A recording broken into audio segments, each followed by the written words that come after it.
Hello, જય શ્રી કૃષ્ણ. તમારું સ્વાગત છે મારા કિચનમાં. રોજનું એક શાક ખાઈને કંટાળી ગયા હોય અથવા ઉનાળામાં કંઈ શાકભાજી ન ગમતું હોય ત્યારે આ ઝટપટ રેસીપી ટ્રાય કરજો. તો આપણે સૌથી પહેલાં બનાવીશું પાકા કેળાનું શાક. તે શાક ખૂબ જ ટેસ્ટી અને મજેદાર લાગે છે અને ફટાફટ બની પણ જાય છે. એક પેન લઈ લઈશું અને હવે તેમાં આપણે 2 ચમચી તેલ એડ કરીશું.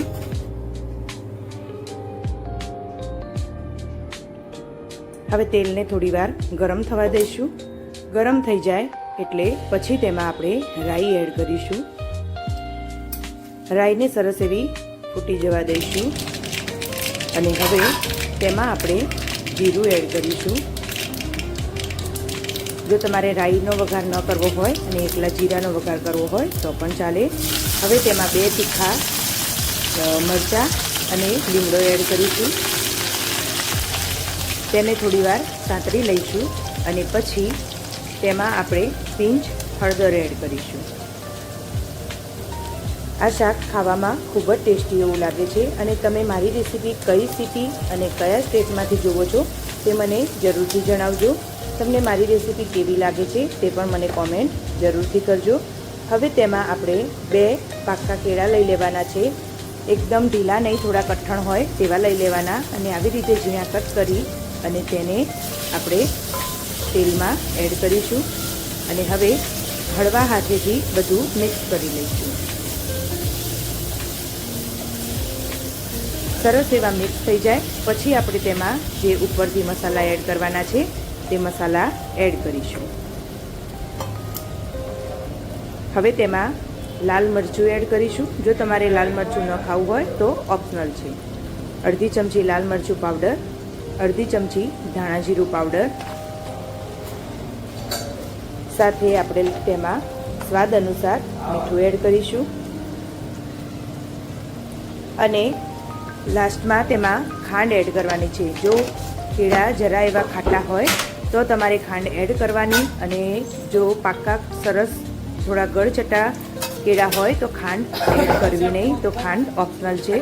હવે સરસ બધું મિક્સ કરી લઈશું અને હવે આપણે મસાલા એડ કર્યા છે તો શાકને ચડવા દેવાની કંઈ આમાં જરૂર હોતી નથી, પણ મસાલા એડ કર્યા છે તેથી તેને 2 સેકન્ડ માટે ઢાંકી અને રહેવા દઈશું અને પછી તેને તરત જ બંધ કરી અને સર્વ કરી લઈશું.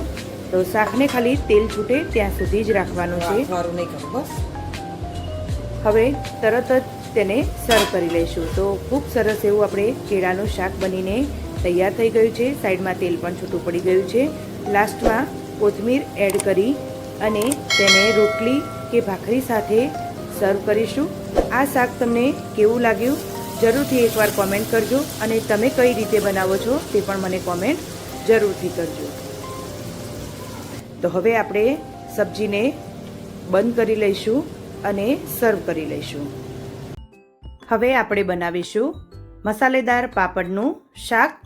આ પાપડ ડુંગળીનું શાક ખૂબ જ ટેસ્ટી છે. એકવાર જરૂરથી ટ્રાય કરજો અને કોમેન્ટ જરૂરથી કરજો કે આ શાક તમને કેવું લાગ્યું. શરૂ કરીએ તો સૌ પહેલાં આપણે પાપડ શેકી લઈશું. તો મેં અત્યારે 3 પાપડ શેકીને તૈયાર કરેલા છે. તમારે 2 મીડિયમ સાઇઝની ડુંગળી લેવાની. તે શાકની સાથે 3 પાપડ ઇનફ છે. તો આવી રીતે આપણે ધીમા તાપે વધારે ડાઘ ન પડે એવી રીતે 3 પાપડ શેકીને તૈયાર કરી લઈશું. હવે તેને સાઈડમાં મૂકીશું અને હવે શાક બનાવવાની તૈયારી કરીશું. તો એક પેન લઈ લઈશું અને તેને ગેસ પર મૂકી અને હવે તેમાં તેલ ગરમ કરવા મૂકી દઈશું. તો જ્યારે તેલ ગરમ થઈ જાય એટલે તરત જ તેમાં આપણે જીરું એડ કરીશું. જીરું થોડું તતડવા લાગે એટલે તેમાં આપણે થોડી હિંગ એડ કરીશું. આપણે અડદનો પાપડ ખાવાનો છે તો તેના માટે થોડી હિંગ એડ કરવી જરૂરી છે. હવે તેમાં સમારેલા 2 લીલા મરચાં એડ કરીશું. અડદના પાપડમાં મરી હોય છે તેની પણ તીખાશ હોય છે તો તમારે તે પ્રમાણે તમારે લીલા મરચાંને એડ કરવાના. અત્યારે મેં 2 લીલા મરચાંને ઝીણા ચોપ કરીને લઈ લીધેલા છે. હવે તેને 2 મિનિટ સાતળીશું. મરચાં સંતળાઈ જાય એટલે તેમાં મીડિયમ સાઇઝની એકદમ ઝીણી નહીં અને મીડિયમ એવી ડુંગળી સમારેલી એડ કરીશું. 2 ડુંગળીની સામે 3 પાપડ બરાબર છે, તો તમારે એવી રીતે તેને લઈ લેવા. હવે ડુંગળીને આપણે ટ્રાન્સપરન્ટ થાય ત્યાં સુધી સાતળવાની છે, તો તમારે મીડિયમ તાપે ડુંગળીને સાતળવાની અને તેમાંથી ડુંગળીનો કલર અલગ થાય ત્યાં સુધી તેને સાતળશું. તો તમે મારી રેસીપી કઈ સિટી અને કયા સ્ટેટમાંથી જુઓ છો તે કોમેન્ટ એકવાર જરૂરથી કરજો, અને તમારે કોઈ નવી રેસીપી શીખવી હોય તો પણ મને જરૂરથી કહેજો. તો હવે ડુંગળીનો કલર એકદમ ચેન્જ થઈ ગયો છે અને ડુંગળી ટ્રાન્સપરન્ટ જેવી દેખાવા લાગી છે. તો હવે આપણે આમાં મસાલા એડ કરવાના છે અને મસાલા સાથે આપણે ડુંગળીને ફરીથી થોડીવાર સાતળવાની છે. તો સૌ પહેલાં આપણે તેમાં હળદર એડ કરીશું. અડધી ચમચીથી ઓછી હળદર એડ કરી અને પછી તેમાં અડધી ચમચી લાલ મરચું પાવડર એડ કરીશું. સાથે 1 ચમચી ધાણા જીરું પાવડર એડ કરીશું અને સ્વાદ અનુસાર મીઠું એડ કરી લઈશું. હવે મસાલા સાથે ડુંગળીને આપણે સરસ એવું સાતળવાનું છે. તો ડુંગળી હજી પણ થોડી નરમ થઈ જશે, તો બને ત્યાં સુધી તમારે ડુંગળીને સરસ એવી સાતળવાની, જેથી તેનો ટેસ્ટ ખૂબ સરસ એવો આવે અને ડુંગળીમાં તેલ પણ છૂટું પડી જાય ત્યાં સુધી તેને સાતળવાનું છે. તો હવે તમે જોઈ શકો છો ડુંગળી થોડી નરમ પણ થઈ ગઈ છે અને તેલ પણ છૂટું પડી ગયું છે. તો હવે તેમાં આપણે 1 ગ્લાસ ગરમ પાણી એડ કરીશું. ગરમ પાણી એડ કરવાથી આપણી ડુંગળીનો સ્વાદ એવો જ રહે છે. હવે તેને 2 મિનિટ માટે ઉકળવા દઈશું. જ્યારે તે એકદમ સરસ એવું ઉકળી જાય પછી તેમાં આપણે પાપડ એડ કરવાના છે. તો હવે પાણી ઉકળવા લાગ્યું છે, હવે તેને થોડું આપણે વધારે ઉકળવા દઈશું. તો સરસ એવું આપણું પાણી ઉકળીને તૈયાર છે. તો હવે તેમાં આપણે જે 3 પાપડ શેકીને રાખ્યા હતા તેને એડ કરીશું. તો ગેસને આપણે હાઈ ફ્લેમ પર કરી લેવાનો છે અને પાપડના આવડા ટુકડા કરી અને તેમાં એડ કરવાના છે. હવે તેને સરસ એવું મિક્સ કરી લઈશું. જોતા પાપડનો શેપ થોડો મોટો લાગશે, પણ જેવા તમે ડુંગળીમાં એડ કરશો એટલે તરત જ પાપડ એકદમ પોચા થઈ જશે અને શાક ખૂબ સરસ એવું બનીને તૈયાર થઈ જશે. તો હવે બધું મિક્સ થઈ ગયા બાદ તેમાં આપણે લાસ્ટમાં ધાણા એડ કરી અને આ શાકને સર્વ કરવાનું છે. આ શાકને વધારે આપણે ચડવા દેવાની કે કોઈ જરૂર નથી અને આ શાક રોટલી, ભાખરી કે રોટલા સાથે ખૂબ જ ટેસ્ટી લાગે છે. તો ધાણા એડ કરી અને 2 મિનિટ માટે રાખી અને તરત જ આ શાકને આપણે સર્વ કરી લઈશું.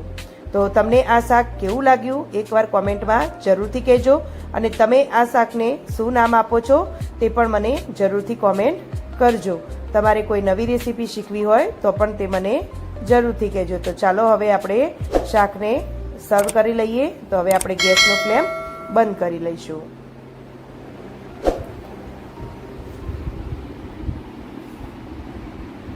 શાક આપણું ખૂબ જ ટેસ્ટી એવું બનીને તૈયાર થઈ ગયું છે. હવે આપણે બનાવીશું સિંગ ભજીયાનું શાક. આ શાક તો તમે કદાચ નહીં પણ બનાવ્યું હોય, એકવાર બનાવીને ટ્રાય કરજો. આ ઉનાળામાં ફરીથી બનાવીને ખાશો. તો ચાલો હવે બનાવીએ સિંગ ભજીયાનું શાક. ચાલો હવે સામગ્રી જોઈ લઈએ. તેના માટે મેં અત્યારે 2 નાના ટામેટાં લીધેલા છે ને તેને કટ કરી લીધા છે. 3 મોટી ડુંગળીને ઝીણી એકદમ કટ કરી લીધી છે.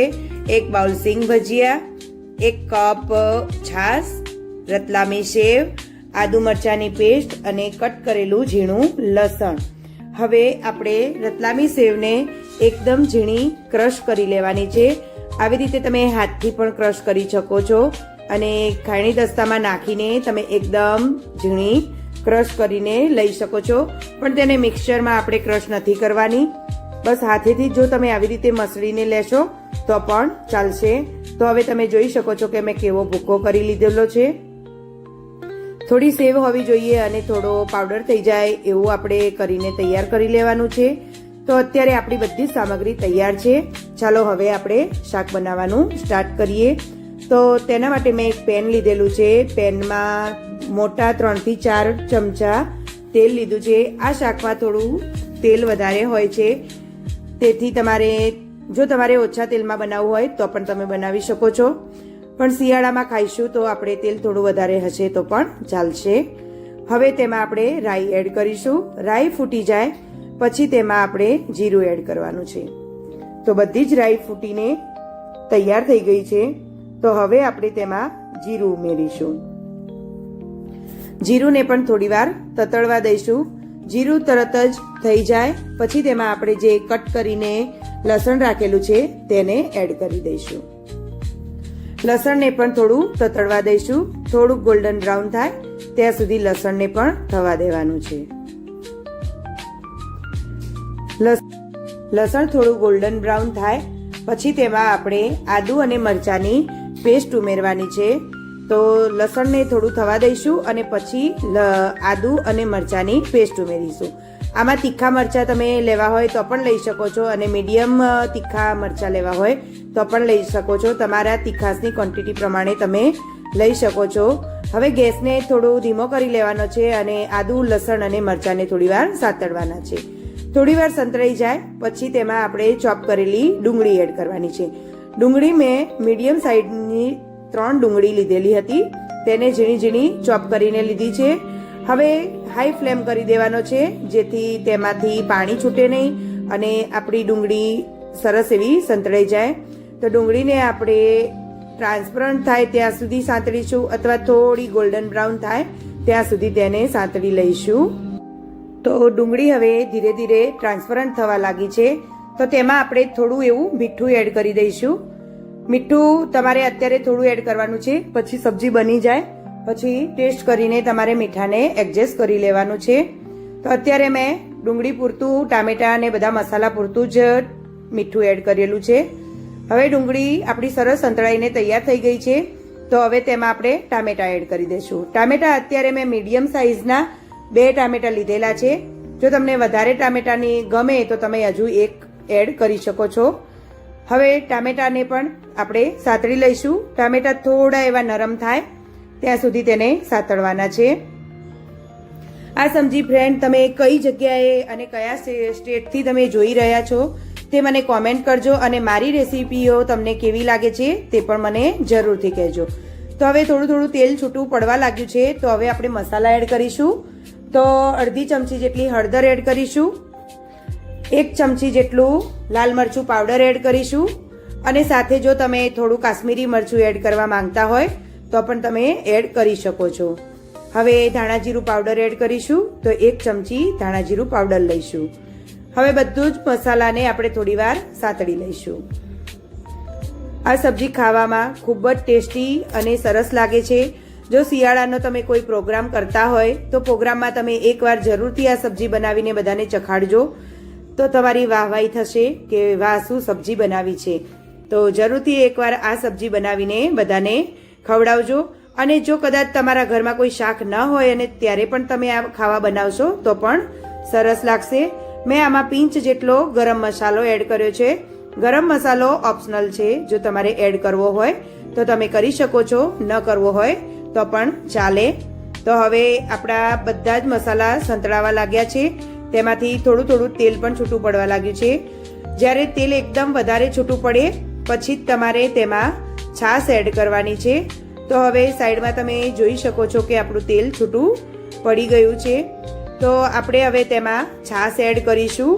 છાશ અત્યારે મારી છાશ થોડી ખાટી હતી તો મેં 1 કપ ભરીને લીધેલો છે. અને જો તમારી પાસે મોળી છાશ હોય તો તમારે 1.5 કપ લેવાનું, જેથી તમારે ઉપરથી પાણી એડ ન કરવું પડે.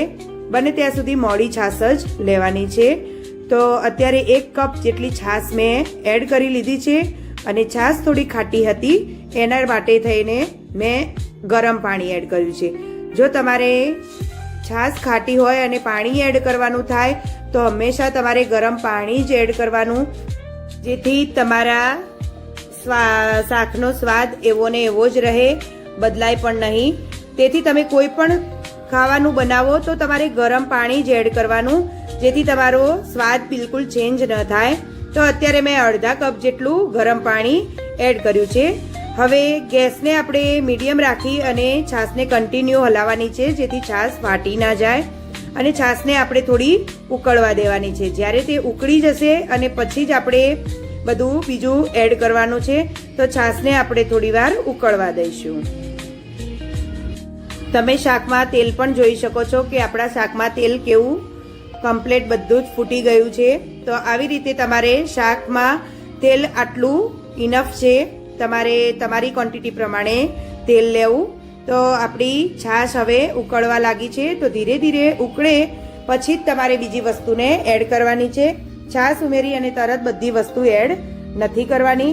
તો છાશ આપણી ઉકળી ગઈ છે, તો હવે આપણે આપણી બીજી જે સામગ્રી હતી તેને આપણે એડ કરીશું. તો તેના માટે આપણે જે રતલામી સેવનો ભૂકો કરીને રાખ્યો હતો તે પહેલા આપણે એડ કરી દઈશું. તો રતલામી સેવનો ભૂકો એડ કરીએ. રતલામી સેવ તમારે અડધી વાટકી જેટલી જ લેવાની છે, વધારે લેવાની જરૂર નથી. હવે આપણે શાકને થોડું ખાટું મીઠું બનાવવા માટે થઈને તેમાં ગોળ એડ કરીશું. તો અત્યારે મેં 2 થી 3 ચમચી જેટલો ગોળ એડ કર્યો છે, ઝીણો કટ કરીને લઈ લીધેલો છે. ગોળ એડ કરી અને પછી આપણે ઘરની મલાઈ એડ કરવાની છે. તો 1 મોટી ચમચી ઘરની મલાઈ એડ કરીશું. તો તેનાથી શાકનો સ્વાદ 2 ગણો વધી જશે અને શાક ખૂબ જ ટેસ્ટી લાગશે. પાટણનું ફેમસ સિંગ ભજીયાના શાકમાં અમુક વસ્તુ નથી ઉમેરતા, જેવા કે આ રતલામી સેવ કે ઘરની મલાઈ, પણ અત્યારે મેં આ ઉમેરીને બનાવ્યું છે. તમે એકવાર આવી રીતે બનાવજો, શાકનો ટેસ્ટ ખૂબ જ અલગ આવશે અને શાક તમને ખૂબ જ ટેસ્ટી લાગશે. તો તમારે આ 3 વસ્તુ જરૂર ઉમેરવી, જેથી તમને શાક ખૂબ જ સરસ લાગે. હવે આપણો મેઇન ઇન્ગ્રીડિયન્ટ ઉમેરવાનું છે સિંગ ભજીયા. તો સિંગ ભજીયા આપણે ઉમેરી લીધેલા છે અને ત્યારે ગેસ થોડો ફાસ્ટ રાખી દેવાનો સેકન્ડ માટે અને પછી ધીમે કરી દેવાનો છે. તો પહેલાં સિંગ ભજીયા નાખીને બરાબર આપણે બધું જ મિક્સ કરી લેવાનું છે. હવે ગેસ એકદમ ધીમો કરી અને ઢાંકી અને 2 થી 3 મિનિટ સુધી રહેવા દેશું, જેથી તેમાં ઉપર તેલ છૂટે ત્યાં સુધી રહેવા દેવાનું છે. તો હવે તમે જોઈ શકો છો કે શાકમાં ખૂબ જ સરસ એવો તેલનો રસો થઈ ગયો છે અને રસો પણ ખૂબ જ સરસ એવો બન્યો છે. આપણું શાક બનીને ટેસ્ટી એવું તૈયાર થઈ ગયું છે. તો શાકને આપણે રોટલી, ભાખરી કે રોટલા સાથે સર્વ કરવાનું છે. હવે આપણે બનાવીશું દૂધ અને મસાલાના એકદમ ક્રીમી સ્વાદ સાથે ઢાબા સ્ટાઇલ સેવ મસાલાનું ચટાકેદાર શાક. રતલામી સેવ 1 પેકેટ જોઈશે, 1 મીડિયમ સાઇઝનું ટામેટું, 2 મોટી ડુંગળી, લસણ, લીમડાના પાન, આદુ લસણ મરચાંની પેસ્ટ અને દૂધની સાથે મલાઈ પણ લેવાની છે. તે અત્યારે મેં મીડિયમ સાઇઝનો 1 મોટો કપ દૂધ લીધેલું છે. તો હવે ચલો આપણે શાક બનાવવાની તૈયાર કરીએ. બધું જ તમારે શાકભાજી એકદમ ઝીણું ઝીણું ક્રશ કરીને લેવાનું છે. તો તેલ લઈશું. આમાં તેલ થોડી ક્વોન્ટિટીમાં વધારે જોઈશે, તો 2 મોટા ચમચા તેલ લઈશું. તેલ ગરમ થઈ જાય એટલે તેમાં આપણે રાઈ નાખીશું. રાઈ ફૂટી જાય પછી તેમાં આપણે જીરું એડ કરવાનું છે. જો તમારે રાઈ એડ ન કરવી હોય તો તે ઓપ્શનલ છે અને રાઈ ફૂટે પછી જીરું એડ કરી લઈશું.